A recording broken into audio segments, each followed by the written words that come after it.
নমস্কার বন্ধুরা, আমি আবারও চলে আসলাম নতুন একটা রেসিপি নিয়ে। আজকের রেসিপি হলো আমলকির আচার। এখানে আমি আমলকিগুলো ভালো করে ধুয়ে পরিষ্কার করে তারপর একটা ছুরি দিয়ে হালকা হালকা চাপ দিয়ে আমি কেটে নেব। তাতে করে হয় কি ভিতরের বীজটা সহজে বেরিয়ে আসবে। সবগুলি আমলকি কাটা হয়ে গেছে। এখন আমি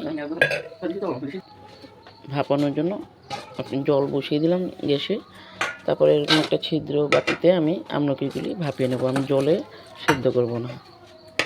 জলটা ফুটতে ফুটতে আমি এদিকে কাঁচা লঙ্কাগুলি আমি ভালো করে ধুয়ে তারপর দু টুকরো করে আমি কেটে নেব। এই লঙ্কা দেখে আপনারা ভাববেন না যে আচারটা ঝাল হবে, আসলে একদমই না। লঙ্কাটা আমলকি সম্পূর্ণ টকটা টেনে নেবে। লঙ্কাগুলি আমি ভালো করে মুছে নেব। আপনারা ভালো করে লক্ষ্য করবেন যে এই আচারটা বানানোর সময় যাতে একদম জল না থাকে। আমলকি তো আবার কাঁচা লঙ্কা তো জল থাকলে বেশি দিন রাখা যাবে না, আচারটা নষ্ট হয়ে যাবে। যদিও এখানে অল্প পরিমাণ আচারটা শেষ হয়ে যাবে, তবু আপনারা যদি বেশি করে বানান তাহলে এই কথাটা মনে রাখবেন।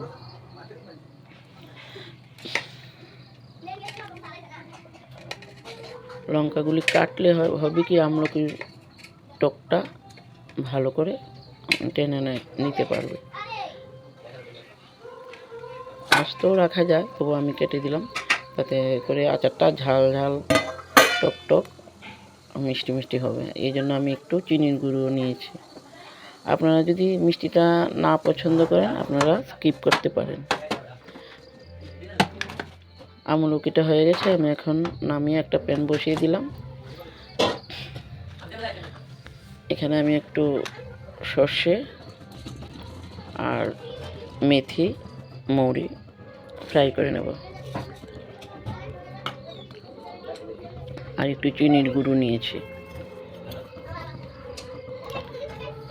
মৌরি দিয়ে দিলাম আর একটু সর্ষেও দিয়ে দিলাম, মেথি দানাটা, আর সঙ্গে আরও দুটো শুকনো লঙ্কা দিয়ে দেব। শুকনো লঙ্কাটাও ফ্রাই হলে মশলার সঙ্গে একটা সেন্ট আসবে, ভালো লাগবে আচারটা।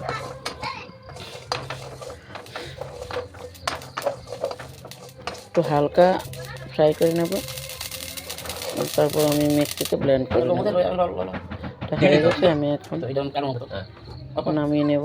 একটা প্লেটের মধ্যে নামিয়ে নিলাম, তারপর মিক্সিতে ব্লেন্ড করবো। এইদিকে ওই প্যানে আমি একটু 50 গ্রাম তেল গরম করতে বসিয়ে দিয়েছি।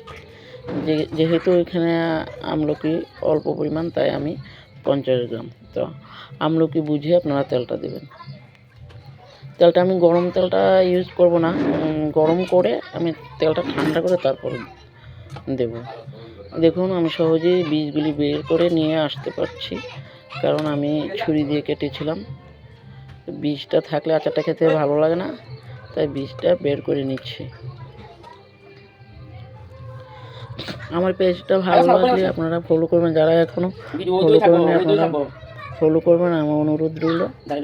আর আমার পাশে থেকে আমাকে সাপোর্ট করবেন, তাহলে আমার আরেকটা নতুন ভিডিও দিতে উৎসাহ লাগে। ভিতরে বীজটা এতগুলি বীজ বেরিয়েছে দেখালাম। তারপর এখন লঙ্কাগুলি দিয়ে দেব,